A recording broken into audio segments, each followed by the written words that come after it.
Olá! Na aula de hoje nós iremos dar continuidade à unidade 2, que ela trata sobre transporte urbano. Na primeira aula nós falamos sobre transporte urbano nos conceitos gerais, o histórico dele, né, desde a invenção do automóvel, como foi que ele evoluiu, tá? Nós começamos a falar sobre os modos de transporte coletivo ou de massa, que o primeiro que nós falamos foi o ônibus, né? Na aula de hoje nós vamos dar continuidade falando sobre os demais modos, né, que é o bonde, o metrô, o VLT e o trem suburbano. Vamos falar sobre a classificação das linhas de ônibus segundo rota e função e vamos falar também sobre a eficiência econômica e social do transporte dentro das cidades e vamos terminar a aula de hoje falando sobre a parte teórica sobre dimensionamento de frota de linha de ônibus. Aí eu vou gravar uma aula sobre esse exercício, né? Vou gravar um vídeo falando sobre como é que se dimensiona. É um exercício simples, fácil, não tem, só são 4 equações que nós temos que utilizar, e aí eu ainda vou gravar esse vídeo para poder postar. Então, dando continuidade, vamos falar hoje sobre o segundo transporte de massa, que é o bonde, né? Só que o bonde, ele hoje atualmente só circula em algumas cidades da Europa, né, como na Suíça, na Holanda, na Inglaterra, na Hungria, na Itália, algumas cidades da Itália como Milão, em Lisboa, né, em Portugal tem esse bonde circulante, tem em São Francisco, que ele virou até um ponto turístico, tá, da cidade, que é o cable, como eles chamam de cable car. E esse bonde, ele foi muito popular no século XIX, só que início do século XX, só que com o surgimento do ônibus, tá, esse bonde começou a entrar em desuso. Esses bondes, eles geralmente trafegam em vias de trânsito geral. Ele praticamente foi extinto, né, devido à competição com o ônibus, e a capacidade dele era de 5.000 a 15.000 passageiros hora. Então aqui a gente tem uma foto de um bonde no Rio de Janeiro, tá, na cidade do Rio de Janeiro, no bairro do Flamengo, tá? E aqui isso aqui é uma foto dele mais atual, assim, de quando ele foi aposentado, tá? Na década de, se não me engano, 60, tá? Década de 60, ele foi aposentado, 60, 70. E aqui é uma foto delezinha um pouquinho mais antiga, tá? E aqui a gente tem uma foto, não sei se algum de vocês vão reconhecer, mas essa daqui é a Praça da Estação, ali no centro de Fortaleza, e que mostrando que Fortaleza também tinha um bonde elétrico circulando, tá? Esse bonde, essa foto é de 1940, né? Mostrando, tem o prédio aqui lateral, que é a praça, que é a estação, né? É João Tomé, esse prédio à direita, e o prédio ao fundo, que está um pouquinho claro, é até hoje a sede do Metrofol. Então, o bonde Fortaleza, ele foi criado, né, na década de... Foi em 1870, e quem coordenava esse bonde era a Companhia Ferro e Ferro do estado do Ceará, tá? Inicialmente eles eram puxados por cavalos, depois eles passaram a ser por energia elétrica. Metrô. Metrô é uma abreviatura de transporte metropolitano, tá? Ele diferente do ônibus, que a operação se dá por empresa privada, o metrô ele se dá pelo poder público, porque ele tem um alto custo de implantação, tá? E ele não se paga. Ele vai ser deficitário até o resto da vida dele por causa desse custo tão elevado dele para a construção, tá? Então, existem 3 tipos de metrô. O metrô que é subterrâneo, né, que é o que tem em São Paulo, tem no Rio de Janeiro, se bem que do Rio de Janeiro ele é misto, né? Ele tem subterrâneo e tem de superfície, tá? Londres, a maior parte dele é subterrâneo, Nova York subterrâneo, Paris subterrâneo, então tem o tipo, né? Tem um de superfície, que é o que tem aqui em Fortaleza. Fortaleza, ele tem 42 km de extensão, apenas 4 km, ou 24 km de extensão, e apenas 4 km dele é subterrâneo. O restante do metrô de Fortaleza, da linha sul, é de superfície. Ou ele pode ser elevado, tá? Geralmente o metrô tem de 4 a 10 composições, o mais comum é de 10 composições, e geralmente ele é elétrico, tá? Diferente dos trens, tá? O metrô ele permite um pequeno espaçamento entre as estações, porque ele tem uma grande capacidade de acelerar e desacelerar. E ele tem tem algumas características positivas, né? Ele tem uma grande capacidade de transporte, ele carrega bastante pessoas, né? Por causa das 10 composições dele. Ele circula sempre em área própria, nunca em um tráfego geral. Ele não tem ruído, né? Então, e também não gera poluição, porque ele é energia elétrica, tá? Ele tem um tempo de espera reduzido e eu tenho uma redução do número de acidentes. Ele quase não acontece sinistro com o metrô, tá? E não gera congestionamentos. E aqui a gente tem uma foto da linha amarela do metrô de São Paulo, tá? Que até uns 3 anos atrás era a linha mais nova do metrô de São Paulo. Hoje a gente tem uma outra linha, tá? Que eu já vou mostrar a cor, que agora eu não estou lembrada de qual, mas que é a linha que liga até o aeroporto de Guarulhos. Aí é um metrô de superfície. Ele faz a conexão com o trem suburbano, tá? Então aqui tem um mapa do metrô da cidade de Paris, tá certo? Paris é totalmente interligada com o metrô na região central, né, de Paris, onde ficam ali os principais monumentos históricos, tá? E depois ele se integra com as linhas de trem que vão para as cidades que fazem parte do subúrbio de Paris. Então a cidade é completamente integrada. E aqui as linhas do metrô de São Paulo, tá? A linha amarela foi era considerada mais recente, mas hoje tem uma linha que foi inaugurada, tá? Se não me engano, essa roxa, tá certo? Que liga até o Aeroporto Internacional de São Paulo, Aeroporto Franco Montoro, situado na cidade de Guarulhos. O Metrofor, tá? Que é o metrô de Fortaleza, ele tem 43, não é 24, me desculpe, 43 km de extensão, sendo 4 km de subterrâneos e 4,4 km de elevado. Esse 43 km de extensão, ele está considerando, tá certo? A linha sul, que é 24 km, tá? E a linha de Calcaia, e também a linha... Não, ele não considera o ramal Parangaba-Mucuripe, ele considera só a linha sul e a linha oeste, tá? Que vem de Calcaia. Então, essas duas linhas, elas atendem os municípios de Fortaleza, Calcaia, Maracanaú, Maranguape e Pacatuba. Quantidade de passageiros a transportar diariamente previsto, né? 485 mil passageiros transportados, e o investimento estimado foi de 502 milhões de dólares. Só que esse orçamento aí ele estourou por causa do tempo de execução dele. Então, aqui é a foto dos trens, né? Ele tem essa cor verde porque é a cor do governo do estado, tá certo? Tá? E, como eu lhe falei, ele tem duas linhas, a linha sul e a linha de Calcaia. Uma outra transporte ferroviário de passageiros que o Metrofor coordena é o VLT, que ele é conhecido na literatura como pré-metrô. Então, o VLT, o pré-metrô pode ser conhecido como veículo leve sobre trilhos, transporte leve sobre trilhos, TLT ou bonde moderno. Diferente do metrô, o VLT só pode ter até 4 composições, tá? Trafego em superfície própria ou então em tráfego geral, pode ser as duas coisas, tá certo? A alimentação dele é elétrica, só que aqui de Fortaleza ele é a diesel, né? E transporta de 10 a 30 mil passageiros hora, tá? E os trens suburbanos, que é o último tipo de transporte coletivo de massa, são trens comuns, né, que utilizam uma linha férrea. Ele é utilizado nas grandes metrópoles como Rio, São Paulo, Fortaleza também utiliza, tá? Belo Horizonte, Porto Alegre, né? Então são utilizados nas grandes metrópoles, nos subúrbios onde as viagens são longas, tá? Tem uma grande capacidade de uma alta velocidade e distância econômica de paradas de 2 a 5 km. E aqui a gente tem uma foto do trem suburbano que circula pela cidade do Rio de Janeiro, chegando à Central do Brasil, que fica no centro do Rio. O trem do Cariri, como o trem de Sobral, tá certo? Ele é um VLT, que é um veículo leve sobre trilhos, tá? O do Cariri, ele liga Juazeiro do Norte ao Crato, tem uma extensão de 14 km de extensão, e são 2 unidades apenas, assim como o de Sobral. Os dois sendo movidos a diesel. Capacidade de 330 passageiros por composição, considerando 6 passageiros por metro quadrado.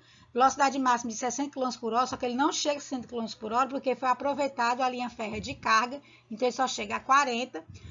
E por só chegar a 40, ele faz a ligação entre Juazeiro e Crato com meia hora. Se fosse 60, ele gastaria metade desse tempo, seria apenas 15 minutos. E a capacidade de 5.000 passageiros por dia. Então, tem aqui uma foto do projeto, né, como é que era o VLT. Depois aqui tem uma foto dele já indo para a pintura, ele era mesmo padrão do metrô de Fortaleza, é verde. Aqui é uma foto da área interna dele, de como é que é distribuído os bancos, né, do VLT, e a área de circulação livre. E aqui as estações. As estações elas são tubulares. Se pensou tubular para lembrar um pouco de Curitiba, né, as estações tubulares de Curitiba. Só que em Curitiba elas são de vidro, por causa da época do inverno, né? E você imagina se tivesse uma estação tubular dessa de vidro em Juazeiro e em Sobral. Ia virar uma verdadeira estufa. Então, o que foi pensado? Foi pensado em colocar treliças de madeira nas duas laterais, porque aí permitia a ventilação cruzada, tá? Para tornar esse conforto dentro da estação melhor, dado que essas duas cidades são extremamente quentes. Então, aqui a gente tem um gráfico, né, mostrando a distância a ser percorrida e qual que leva menos tempo. Quando a distância é curta, quem vai mais rápido é você andando a pé. Tá? Tem algumas situações no centro de Fortaleza, quando o ônibus era permitido entrar, que hoje tem apenas a linha circular interna, né, demorava tanto para o ônibus passar ali pelo centro, que era mais rápido você descer do ônibus e andar a pé. Tá? Até uma distância de 4 quilômetros, assim, 4 quilômetros, a bicicleta ela é mais rápida. Depois de 4 quilômetros, o mais rápido é o carro, tá? E o ônibus, ele é mais rápido até uma distância do que... o ônibus, ele vai demorar um pouco mais do que o carro, porque ele tem as paradas que ele faz, né? E o trajeto dele, ele não pode, por exemplo, o carro, quando tem algum obstáculo, ele pode alterar de itinerário. O ônibus não. O ônibus muitas vezes tem que pedir autorização ou algum gestor e não é uma coisa tão fácil assim para ele alterar essa rota. Tá? Então aqui estamos falando, a gente já falou de cada um deles. Então vamos aqui. Então o número de passageiros transportados por faixa de tráfego por hora, o carro transporta uma quantidade de 2.000 pessoas, o ônibus 9.000, bicicletas 14.000, pedestres 19.000 e o trem, lógico, e o metrô e o VLT são que podem transportar mais pessoas ao mesmo tempo, que é 22.000 pessoas, por causa da quantidade de composições que eles possuem. Então, sempre, como estão trabalhando nas cidades, é pensar transporte individual versus transporte coletivo. O que é que vale a pena? Como engenheiro de transporte, a gente tem que pensar sempre que o transporte coletivo ele vai ter prioridade sobre o transporte individual, porque como a gente vê naquela foto do departamento de Munique, o transporte coletivo ele transporta várias pessoas ao mesmo tempo, diferente do carro. Então, você permite, com o investimento em transporte coletivo, descongestionar as vias. Esses modos de transporte, eles são coordenados, tá? Todos eles em 10 cidades, tá certo? A coordenação, ela vai coordenar, estipular a operação, vai determinar a localização ideal dos terminais, vai determinar o quadro horário e a frequência, né, de quanto tempo aquele ônibus vai sair e qual a quantidade de ônibus que tem que ter aquela linha, nós vamos falar sobre dimensionamento de frota no final desta aula. E a relação entre volume de tráfego e capacidade das modalidades, tá? Além disso, eles vão impedir estrangulamento dos terminais e fazer aproveitamento de linha. Quando a linha está ociosa, ele coloca esse ônibus que está ocioso na outra linha que está mais carregada. Então, é isso que a gente chama de aproveitamento de frota. Tá? E aqui em Fortaleza, quem coordena os transportes é a ETUFOR, que é a Empresa de Transporte Urbano de Fortaleza, gerenciado pela Prefeitura de São Paulo, de Fortaleza, através da Secretaria de Conservação e Serviços Públicos, SCSP. Então, a ETUFOR, ela surgiu com um sistema integrado, só que o nome dela era CTGS, depois ela passou para a ETUSA, tá? Ela surgiu em 1993. ETUSA era o quê? Empresa de Trânsito e Transporte Urbano de Fortaleza, porque ela gerenciava o trânsito. Mas no ano de 2004, o Ministério Público entendeu que a Etufora é uma empresa de sociedade de economia mista, tá? E aí o Ministério Público entendeu em 2004 que uma empresa de sociedade de economia mista ela não poderia fazer autuação, multar, né? E aí só quem tem esse poder é a autarquia. Então saiu o trânsito da Etusa, né? E aí foi criada a Autarquia Municipal de Serviço Público, Cidadania e Trânsito, KMC, tá? E aí, não tinha mais sentido permanecer esse nome de Etusa. Então, em 2006, a Etusa virou Etufor, Empresa de Transporte Urbano de Fortaleza, onde todas as ações pertenciam à prefeitura, porque antes tinha um pequeno percentual que pertencia a terceiros. Vamos agora falar sobre como é que as linhas de transporte público, elas se classificam. Elas se classificam segundo a sua rota, tá? Que ela pode ser radial, diametral, interbairros, circular e em folha, ou pode ser de acordo com a sua função, que ela pode ser alimentadora, convencional, troncal, seletiva e expressa. Então, segundo a rota, ela pode ser radiais, diametrais, circulares, interbairros e em folha, e segundo a função, ela pode ser convencional, troncal, alimentadora, seletiva e expressa. As linhas radiais são aquelas linhas que vão ligar do bairro até o centro, tá? Isso é uma linha radial, como era todo o sistema de Fortaleza antes de 1992, com o sistema integrado. Diametral é uma linha que vai ligar dois bairros sem passar passando pelo centro. Circulares são linhas que vão ter ponto de início e ponto final coincidentes, né? E uma vai em sentido horário e a outra vai em sentido anti-horário, que são as linhas grandes circulares 1 e 2 e circularzinho 1 e 2 aqui em Fortaleza. Interbairros são linhas que vão ligar dois bairros sem passar pelo centro, e a em folha ela é uma mista. Ela tem uma parte da linha que é radial, vai do centro até o bairro.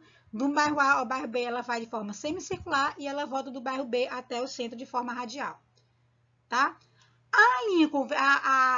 E com relação à função convencional, são aquelas linhas que andam em grandes corredores, elas vão coletar os passageiros ao longo do seu percurso, tá? E elas vão também, os passageiros vão descendo também ao longo do seu percurso, a linha convencional.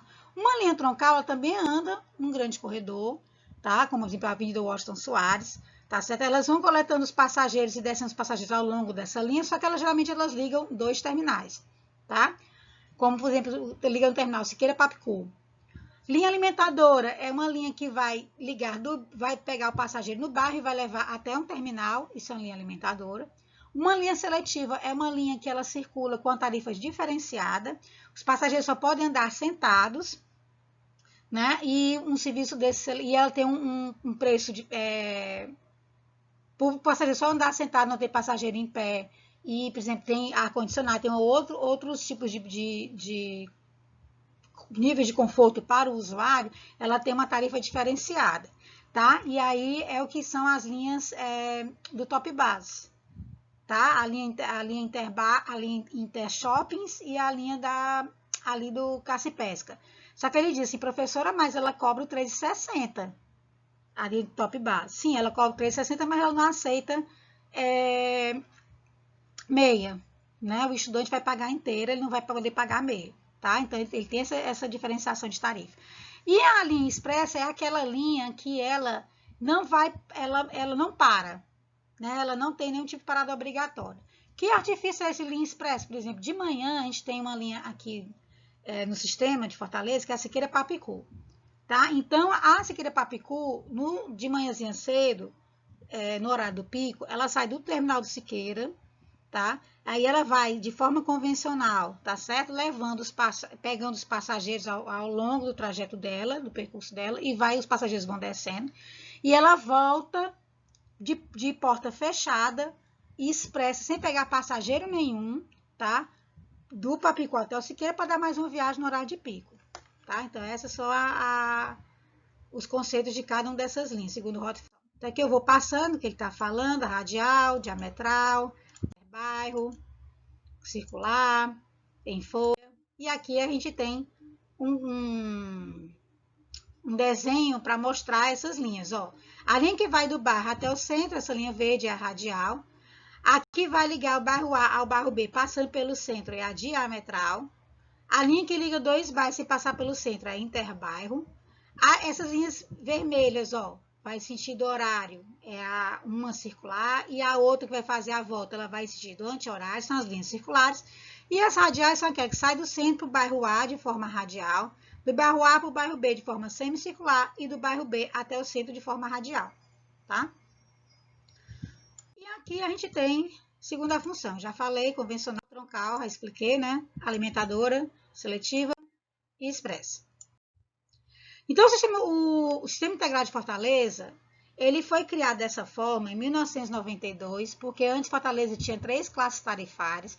Quem morava mais distante do centro pagava uma tarifa maior. Então, para se tornar esse sistema mais justo, principalmente para a população de baixa renda, o gestor da época, né, da prefeitura, ele criou o Sistema Integrado com a tarifa única, e foram inaugurados 7 terminais. Esses terminais foram localizados de acordo com a divisão de Fortaleza nas suas regionais.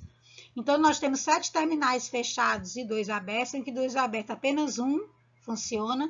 Quais são 7 terminais? Antônio Bezerra, Conjunto Ceará, Siqueira, Lagoa, que é um apêndice do Parangaba, Messejana e Papicu. E os abertos é a Praça da Estação, que hoje não funciona mais, e a Praça Coração de Jesus, que fica ali em frente ao antigo colégio cearense. Então, nós temos 7 terminais fechados. O primeiro inaugurado foi o Messejana, depois o Antônio Bezerra. É um sistema totalmente integrado física e tarifariamente, e cerca de 1 milhão de pessoas circulam pelo sistema, né, por Fortaleza, utilizando 289 linhas e 22 linhas corujões. Aqui é um mapa de como, já mostrando quais são as linhas alimentadoras, circulares, complementar, convencional e troncais. Hoje não tem mais a complementar que é das vans virou alimentadora. Aqui é do corredor das vans, né? Modificou um pouco, agora elas só estão alimentando os terminais. E aqui é uma tabela mostrando a divisão, tá? Das 279 linhas de Fortaleza, 103 são alimentadoras, 62 são convencionais, 56 são complementares, que é das vans, né? Que hoje elas vão se juntar a essas alimentadoras. Então, alimentadoras hoje, elas são 159, né? 24 linhas especiais são aquelas linhas que circulavam em grandes eventos, como Fortal, Réveillon, tá? Aquela parte... show do Padre Reginaldo Manzotti na Praia da Cima, Canta Ceará, São João de Fortaleza, tá certo? Queremos Deus, né? A parte do Aleluia, né? Enfim, são essas linhas que a gente chama de especiais. Corujões são aquelas linhas que andam de madrugada, de meia-noite até 4 horas da manhã, são 22 linhas, hoje está menos, né? Porque por causa das atividades econômicas, devido a essa pandemia, diminuíram a quantidade de linhas corujões, se não me engano, só são 8, não é mais 22. Temos 18 linhas troncais que ligam os terminais e 4 linhas circulares, que é a grande circular 1, grande circular 2, a 051 e a 052, e a circularzinho 1 e 2, que é a 11 e a 12, tá? No total de 289 linhas. Então, como é que a gente estima a eficiência do transporte dentro das cidades? Essa eficiência pode ser econômica ou pode ser social. A eficiência econômica ela é mais fácil da gente verificar porque você mensura em termos de custos monetários. Mas a eficiência social ela depende muito da opinião de cada ente envolvido. Quem são os entes envolvidos no transporte urbano, como eu falei? São os empresários do setor, os trabalhadores do setor, os usuários e o governo. Então, a eficiência econômica, você vai estimar um custo, né? Você quer um transporte de qualidade a um baixo custo, tá? É avaliado pelo custo passageiro transportado. E a eficiência social envolve questões, tá? Que envolve a qualidade de vida dos usuários das comunidades, depende de cada um dos entes envolvidos. Quais são os fatores que afetam a eficiência econômica? Tamanho dos veículos, né? De um veículo micro até um veículo biarticulado, vai influenciar. Um biarticulado, ele tem um custo bem maior do que um micro-ônibus. Tipo estado das vias, se as vias for toda asfaltada, o ônibus vai ter menos desgaste de peças. Se for uma via, por exemplo, com pedra tosca, não pode andar um ônibus grande, de 3 postos, tem que andar um micro, porque o pavimento não suporta. Distância entre paradas, quanto mais você tiver uma parada próxima da outra, maior o custo, porque o motorista acelera e desacelera. Acelera e desacelera, isso aumenta o consumo de combustível. Então tem que estar uma distância econômica de paradas, que a gente considera tecnicamente de 600 metros entre uma parada e outra. O ideal é que o transporte coletivo tenha prioridade no sistema viário. Aqui em Fortaleza nós temos essa prioridade em várias vias. A frota tem que ser bem aproveitada. Se tem uma linha que está ociosa, pegar esse ônibus dessa linha ociosa e colocar numa linha que está mais lotada. Configuração da rede, você não ter linhas sobrepostas. Traçar das linhas, né, que também é evitar essas linhas sobrepostas. Programação da operação, tá? Ter um quadro de horário realmente bem feito, bem dimensionado. Depende também do pé do motorista. Cada pé de um motorista acelera de uma forma diferente, então o consumo é diferente, que a gente chama de produtividade dos recursos humanos. Sistema de bilhetagem, porque o sistema de bilhetagem torna o embarque e desembarque mais rápido. Além disso, se tiver só cartão, não precisa mais ter a figura do cobrador. Então, numa tarifa de ônibus, 35% do valor da tarifa está relacionado ao custo de mão de obra, com motorista, cobrador, fiscal, despachante, pessoal de manutenção. Com a retirada do cobrador, então é possível diminuir o custo com mão de obra. Então, o sistema de bilhetagem é extremamente importante. E, além disso, se só tem cartão, não possui mais a possibilidade de pagamento de dinheiro, torna-se até o ônibus assim, mais seguro com relação a assaltos, né? Porque não tem mais que ele vai assaltar lá para pegar o caixa do ônibus, né? E também isso favorece. E a morfologia e topografia das cidades. Uma cidade como a Fortaleza, que é plana, ela tem um custo de operação inferior ao que é considerado em Salvador. Salvador é uma região que tem muita subida e descida, tá certo? Então, é diferente, né, o custo. Então, essa eficiência econômica ela é medida por alguns índices. O índice de quilômetro por passageiro, o índice de aproveitamento da frota, o índice de mão de obra, que a gente chama de fator de utilização, que é a quantidade de funcionários por veículo, o índice de passageiro por quilômetro, que a gente chama de IPK, e o índice de passageiro por veículo, tá? E o custo por quilômetro, além do custo por passageiro transportado, tá? Então, esses índices eles têm os valores ideais. O índice por quilômetro por veículo, o ideal é que um veículo ele rode acima de 200 km por dia. Índice de aproveitamento da frota que esteja acima de 90%, mas entre 70% e 100% tá ok. O fator de mão de obra, o ideal é que o veículo tenha um fator de utilização só com motorista sendo menor que 3,5 motorista por veículo. A gente vai ver se não precisa só de um motorista, não. Para operar, sim, mas aí se esse motorista falta, se esse motorista adoece, se esse motorista tá de férias, então tem que ter o pessoal para poder cobrir, tá? E com cobrador é menor, esse símbolo aqui tá trocado. Ele é menor que 5,5 funcionários, considerando o motorista e o cobrador, tá? Índice de passageiro por quilômetro, que é o IPK, acima de 2,5. Fortaleza não está muito bem. Fortaleza já teve um IPK de 2,40.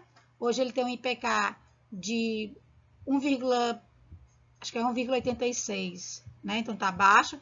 O índice de passageiro por veículo acima de 500 passageiros por veículo. Se for abaixo disso aqui, a linha vai ser extinta. Eficiência social é um pouquinho mais difícil de ser mensurado, porque a gente não pode mensurar em termos monetários, é muito subjetivo. Envolve questões que vão influenciar a qualidade de vida dos usuários das comunidades, tá? Envolve questões ambientais, qualidade no trânsito, segurança de vias.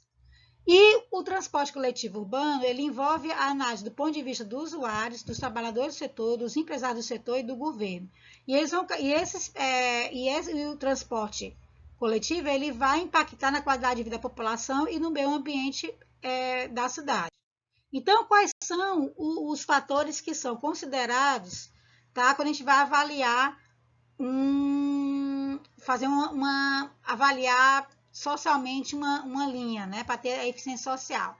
Se aquele transporte ele é acessível a todas as partes da cidade, que a gente chama de acessibilidade, a frequência, que é de quanto tempo ele passa, o tempo de viagem entre um ponto e outro, segurança com relação a reduzir o número de acidentes, comodidade, se ele passa próximo da sua casa, se ele é rápido, aí vai interferir no tempo de viagem, rapidez está muito ligado à prioridade no sistema viário.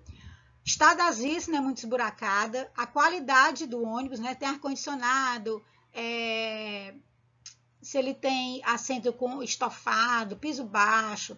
Lotação é um dos principais aspectos que a população olha. Comportamento dos operadores também, se o motorista é educado, se o motorista não é educado. Características do veículo, como eu falei, se tem ar-condicionado, piso baixo, tem Wi-Fi, tá? Característica do local por onde aquela linha de ônibus passa. Se for um local perigoso, a pessoa não vai querer utilizar aquela linha, tá? Sistema de informações, eu já falei, Wi-Fi. Se essa linha de ônibus se conecta com outras partes das cidades, ela vai influenciar a acessibilidade e o comportamento dos moradores. Tá? Então, são esses pontos que são avaliados na eficiência social. Segurança, comunidade e rapidez, tá? É o que o governo mais olha, além de lotação. Então, quais são os indicadores da eficiência social? Você tem a frequência de atendimento, que é o intervalo entre um ônibus e outro, em minutos. Se a espera no ponto de parada for menor do que 15 minutos, a condição do sistema é boa. Se for entre 15 e 30 é regular e acima de 30 minutos é ruim. A lotação, que é o número de passageiros em pé por metro quadrado, menor que 2,5 passageiros por metro quadrado é bom. Entre 2,5 e 5 é regular e maior do que 5 é ruim. Fortaleza é 6. Segurança, que é o número de acidentes por 100 mil quilômetros rodados. Se for menor do que 1 é bom, entre 1 e 2 é regular, acima de 2 é ruim. E o tempo de viagem. Se o ônibus faz 1,5 vezes o tempo de viagem do carro, ele é bom. Entre 1,5 e 2,5 vezes o tempo do carro, ele é regular. Acima de 2,5 vezes o tempo do carro, ele é ruim. Então, essa eficiência social, ela sofre influências, tá certo? De quê? Da segurança viária, tá? Da fluidez no trânsito, tem congestionamento, aí a pessoa vai avaliar de uma forma diferente. O uso do espaço público, a ocupação do uso do solo, se for um lugar ermo, a pessoa não vai utilizar aquela linha. Se passar por um lugar perigoso, ela não vai utilizar aquela linha.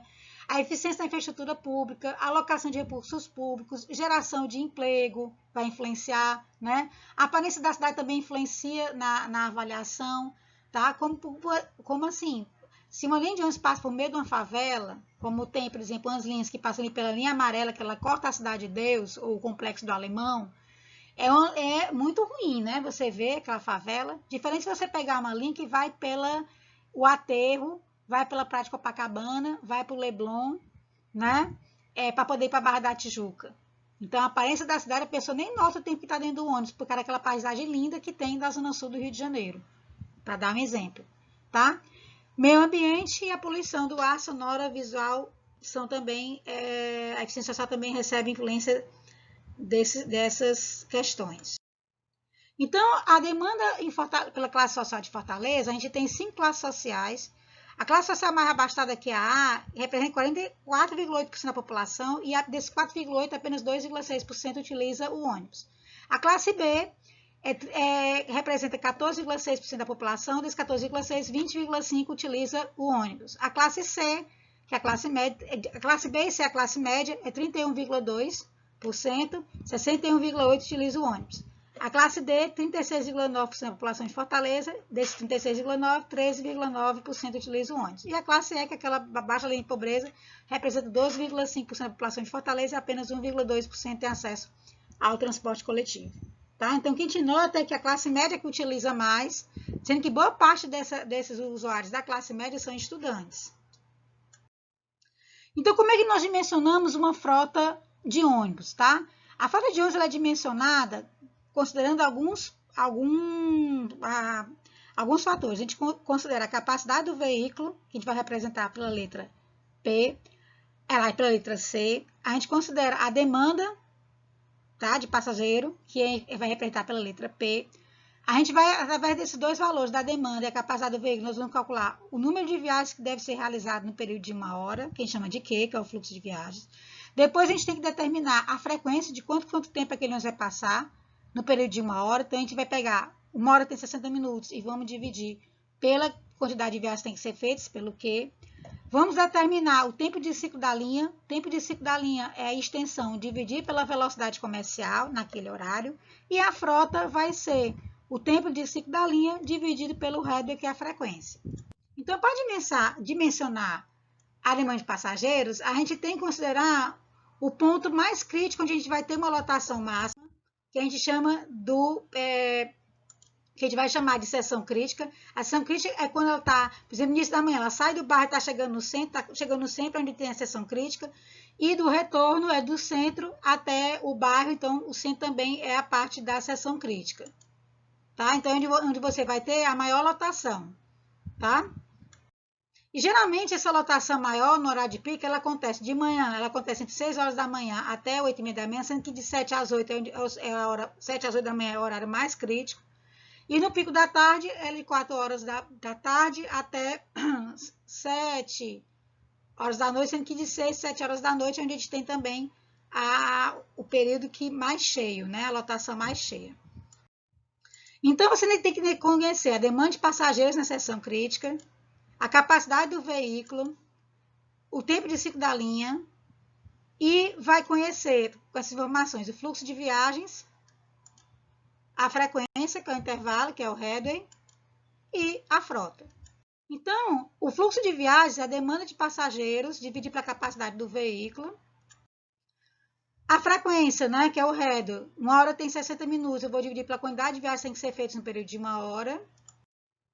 E a frota vai ser o tempo de ciclo da linha, o tempo de ciclo da linha é a extensão da linha, que já é considerada ida e volta, dividido pela velocidade, dividido pela frequência. Então, aqui a gente termina a unidade 2. Na próxima aula eu vou gravar um videozinho curto falando sobre como a gente faz esse dimensionamento de frota de ônibus.